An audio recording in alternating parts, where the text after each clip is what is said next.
Hi, I'm Chike Coleman, that's Sanford, and this is Real Reviews Rewind, the show where we rewind the clock a little bit and look at some older films. Well, guys, it is officially January 1st, 2020, so we will literally be rewinding the clock just by a month or so for the two films we're looking at today. We're going to be talking about Star Wars, the latest Star Wars film. The Rise of Skywalker. The Rise of Skywalker, and we're also going to be talking about Marriage Story. But first, let's talk about Star Wars Rise of Skywalker, directed by J.J. Abrams, starring Daisy Ridley, John Boyega, Kerry Russell, Carrie Fisher, and ironically, Harrison Ford has some involvement there as well. Mark Hamill. Mark Hamill has some small involvement as well. The voices of all the past Jedi. The voices of all the past Jedi, including Anakin for some reason. Yeah, really everybody's in this movie. I saw even John Williams is in the movie. Is he actually physically in the movie? Yeah, he's the bartender, and he's in a shot. Oh, that's great. I didn't even see that. All right.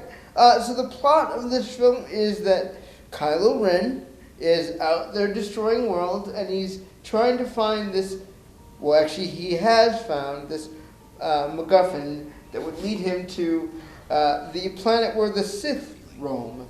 And he gets orders from Palpatine, who apparently did not die at the end of Return of the Jedi. And essentially you have the rebels trying to stop the First Order and Kylo Ren and the Knights of Ren once and for all. You've got appearances by Lando Calrissian here, and it's basically just Rey finding confidence in herself, knowing now that she's no one from nowhere, and that's quickly upended based on what The Last Jedi did. I thought that was a good plot twist. I mean, I don't know if that was written in from the beginning, but in terms of where Rey actually came from, I liked this explanation. Clearly, you and I are going to disagree on this movie. Okay. All right. So, the whole point of The Rise of Skywalker is for Ren to find confidence in herself, bring Kylo to the light side of the Force, and to just really make sure that Palpatine's plan does not go to plan. My opinion on this film is if you treat it as its own individual film, it's fine. If you group it with the other two, which is what you're supposed to do, it's a complete disaster. Because see, I'm one of those people who really loved all the weird and odd changes that Rian Johnson made just because it threw a curveball for the whole trilogy, and I thought, well, I would love to see this franchise go some interesting places, and because you didn't do the obvious, it was inventive and unique, whether you like the choices or not. And I feel like J.J. Abrams and company spent the entire 2-hour and 30-minute runtime saying, okay, we need to erase these changes that Rian Johnson made, so we have what would be a nostalgic trilogy ending. What would be an example of the changes that you saw that you liked what Rian Johnson did? The fact that Luke, when he got his saber handed to him, was like, no, I can't do it because I screwed up. That's human emotion. That's fallibility of a character that you didn't see in the previous episodes of Star Wars when he was the lead. You have Rey being completely unsure of herself for most of the movie. You have Finn making other friends that aren't Rey and Poe that I thought was interesting, and you get more insight into what this Rebel Alliance looks like. So, you're saying those are bad changes, though? You made it sound like those are what people would consider bad changes. Really? Because, of course, everybody wants Luke to be the hero. Oh, crap, he's not the hero. This is so disappointing to all of us. But do you, Chike, disagree with those changes? No, I like those changes. I love those changes. Okay, all right.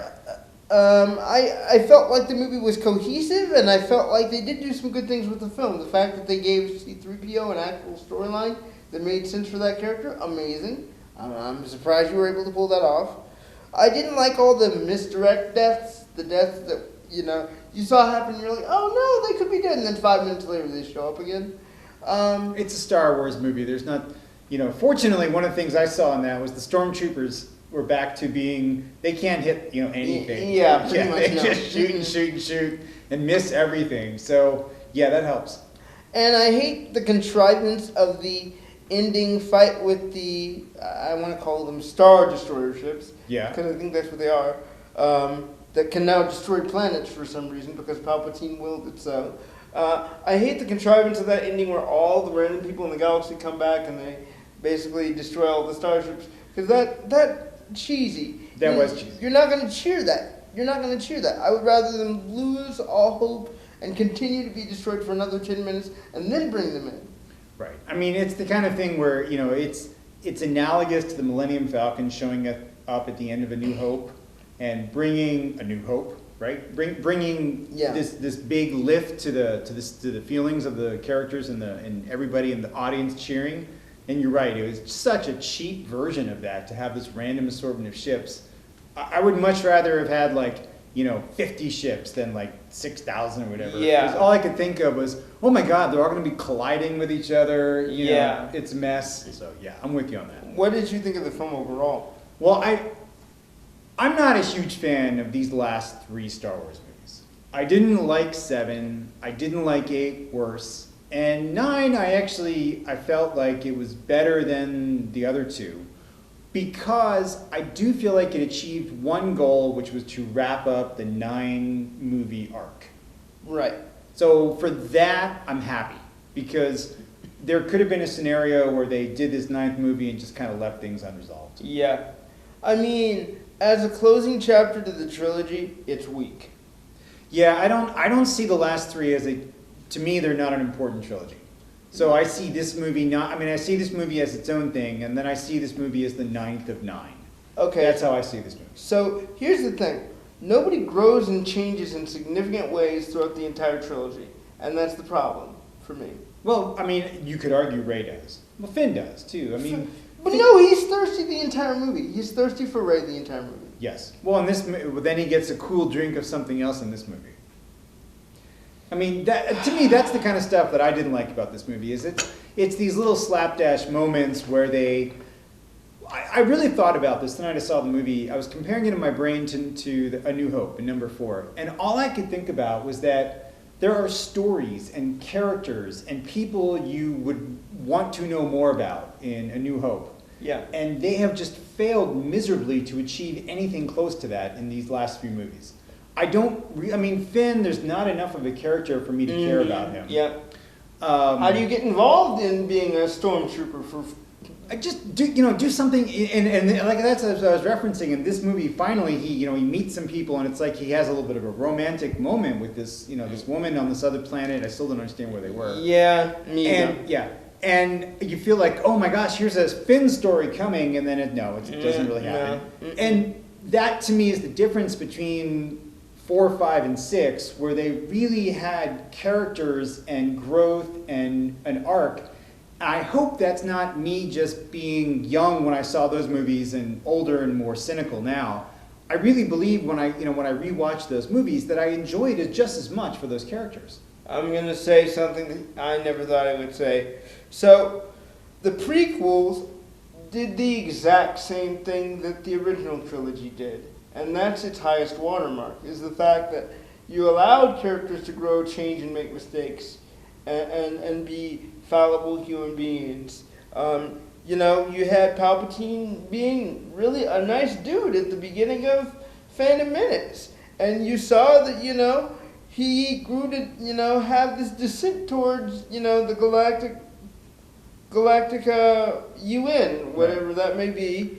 You can argue that there was too much story in the first 2 or 3, but I contrast this with this one where they were artificially saying everything has to happen in 16 hours because it's going to start. Yeah. And then all you get are these fights and zipping and zapping in the ship from place to place. Right. I mean, it's not that the effects weren't cool and that the characters aren't good. They just don't do enough with them, and that's right. The cardinal sin of this new franchise, and mainly the reason why I didn't like it. Yeah, I mean, for me, just to throw a few positive things out there, I did like the relationship between Rey and Kylo Ren. Of course, yeah, that's great. Yeah. That's always been dynamically strong. Yeah, and I thought that, the scenes together, although, again, there are a lot of logical lapses in this movie. So going back to that water scene, all of a sudden he shows up at this water location where she is, and they fight and fight and fight. Yeah. It just, that part it bored me. But the idea that they have this link and that he's able to, for example, talk about a plot device, he's able to infer where she is because of their mind link, that she's in his chambers. Yeah. That stuff was cool. But they're just... They invented a new power that made sense. Yeah, it was interesting. But, boy, I'm looking... I'll say this in a positive light. I am looking forward to them being done with this storyline so that they can make more movies like Rogue One. I haven't really watched... I only watched one of The Mandalorian. I'm not going to watch anymore because my TV rule. That's not because I didn't like it, just because my TV rule. But what's the TV rule? well, I don't watch TV shows. Right. I'm sorry. Yeah, thank you. That I don't watch TV shows because I don't have enough time to watch both TV shows and movies. But I will say this about The Mandalorian, my 30-second or 15-second review of it. I thought it was cool that they used the Star Wars world as a set to have what seemed to me like kind of a straight-up private eye sort of adventure, outlaw hunter scenario. Yeah. That was cool, but I'm not going to stick with the TV stuff. I will say I've watched more than you of that show, and it does the exact thing that we're saying that this franchise does not do. Ooh, okay. I thought you were going the opposite direction. So it's worth investment in if you end up watching it, but again... So let's talk about this for a second, because to me this is a great segue potentially for our other movie, which is talking about the Netflix effect. So what's interesting to me about the opportunity that you have on an ongoing TV series is that you have the time to delve into those things. You have a time to build character, because you can go really honestly as long as you want. Yeah. I truly believe that we are seeing a watershed moment where things are going to transition away from the idea of a 2-hour movie towards people doing TV show sort of timelines where it's, maybe it's 2 1-hour pieces or 3 1-hour pieces, a sort of special event, or it could be this 8, 10, 15-hour arc, or it could be an ongoing thing. But I think that as a predominant form of entertainment consumption, the 2-hour movie is going to diminish in how much it's there. I would agree. They've started to do that with a book that I know very well, the Golden Compass, the Hitchcock Material series. Right. They've started a TV series for that. And when I saw the movie that existed, when they adapted it the first time, I thought they haven't done enough with the time that they had, and they've deliberately left things out to please certain people, i.e. the Christian hardcore level. Okay. And now with this new series, they're like, nah, skip all that. We're going to do a straight adaptation where these characters have room to breathe and grow, and you have an idea of these environments and these characters. And I agree with you that since that's successful, since something like the Watchmen TV series, that is arguably the most successful series of 2019, when they continue to do short-form stories like this, where you really get time to be invested in the characters, people are going to jump on board immediately. Right.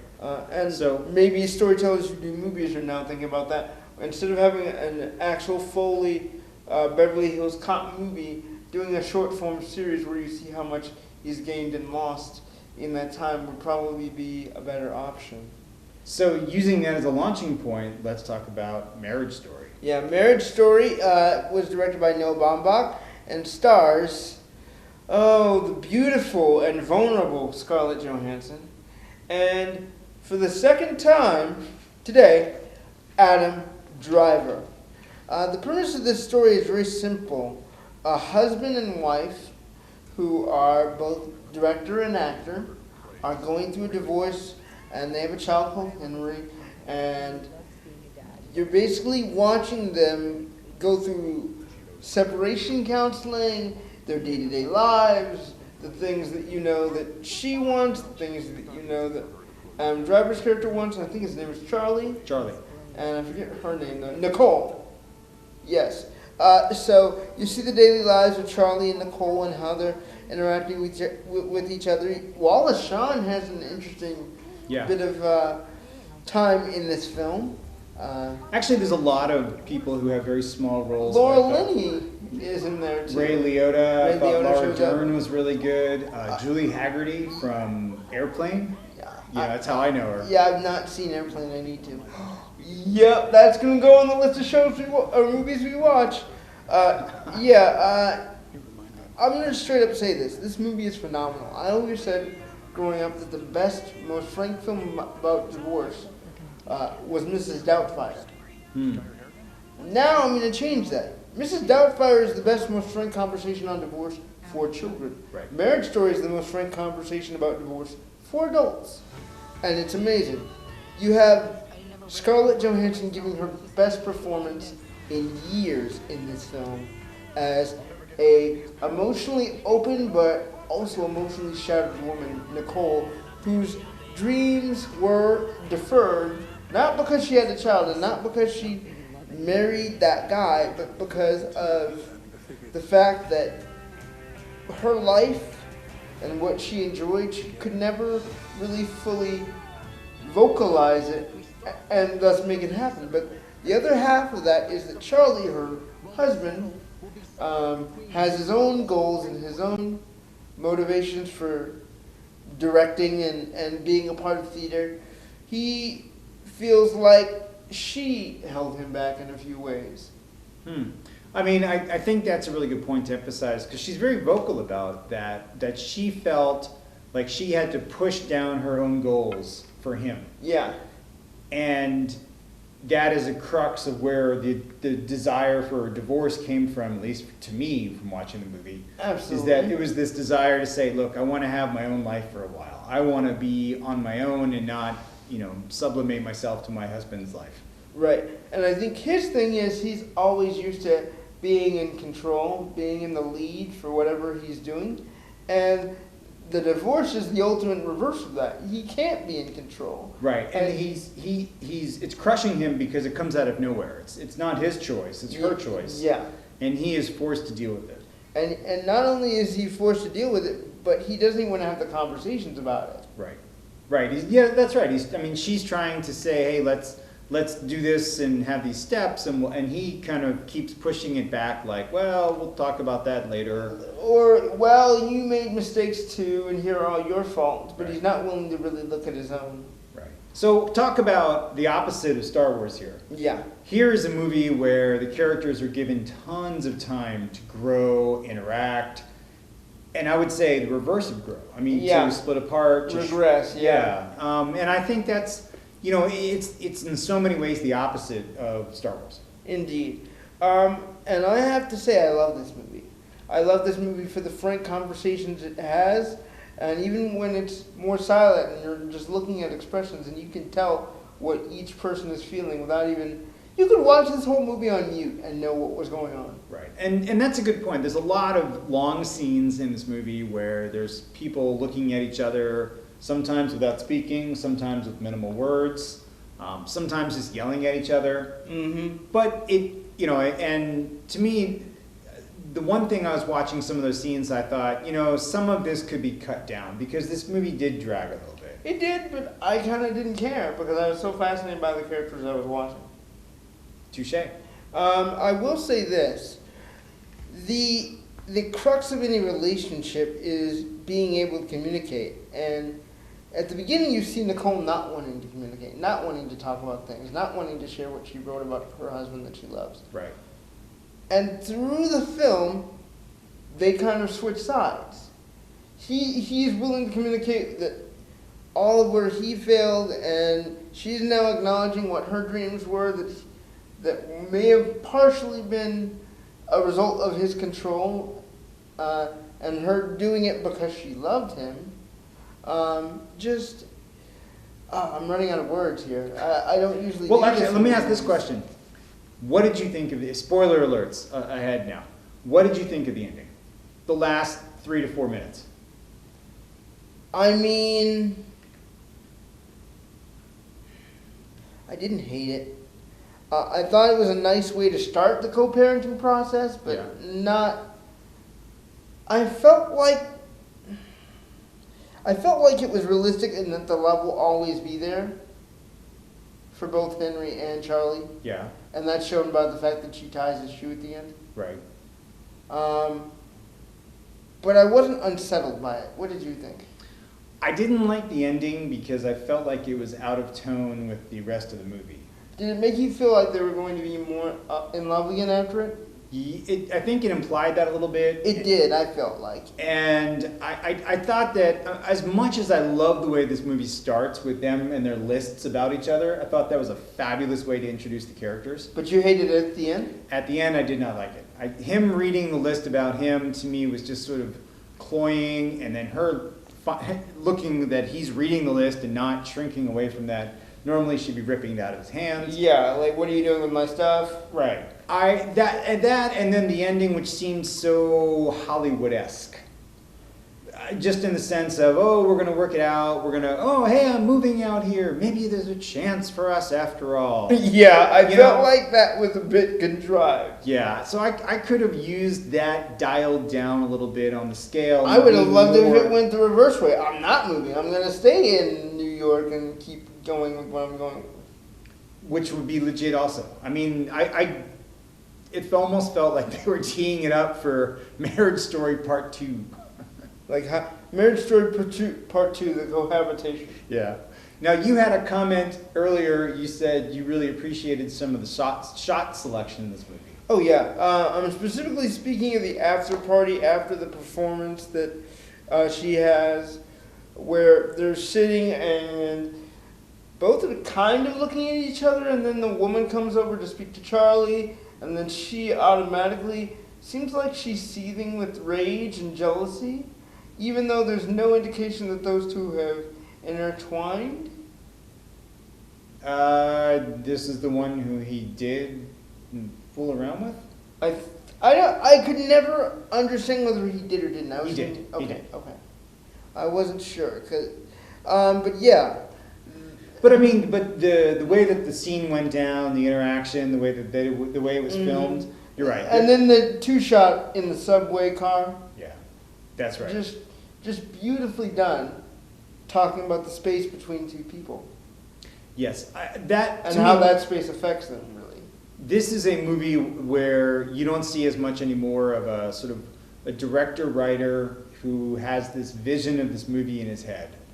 Yeah. And I can only imagine what it was like when you're filming with him, because he truly must have this vision, and I imagine how interactive he is with the actors, you know, each scene. Yeah, I mean, they must have been shattered after a day. Yeah. I really love this film. Did you like this film? You haven't said. Yeah, I had a hard time with this movie. I did appreciate this film. I really did. I thought that the performances were excellent. And I liked the interaction of the characters. Mm-hmm. I actually, you know, to me, it was not horrible. It was not great. It was kind of moderate. It was about what I expected. I can appreciate the movie's quality, especially like you said, the direction, the action, the acting. But the editing was what I wanted a little more of. And I also thought that going back to your shot selection, I thought they overused that fade to black switch scenes. Oh gosh, yeah. Thing. You've already dropped a couple terms on us. You got the two shot of the MacGuffin. Yeah. Is that just a fade to black? Yeah, I would say a fade to black, Yeah. a cut to black. Yeah.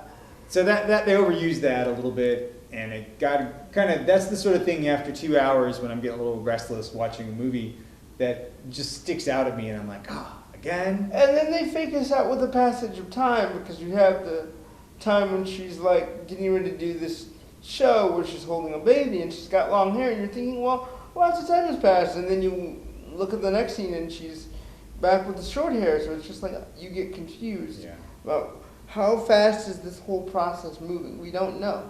At least it's not the artificial 16 hours like Star Wars. Ooh. This movie allowed itself to grow and have So doesn't that mean it's a good film rather than just a passable film? Well, to me, it's all about judging each genre on its own terms. So It's a different genre than Star Wars. What genre does this fall into? Is it just straight up drama? Yeah. Okay. Yeah.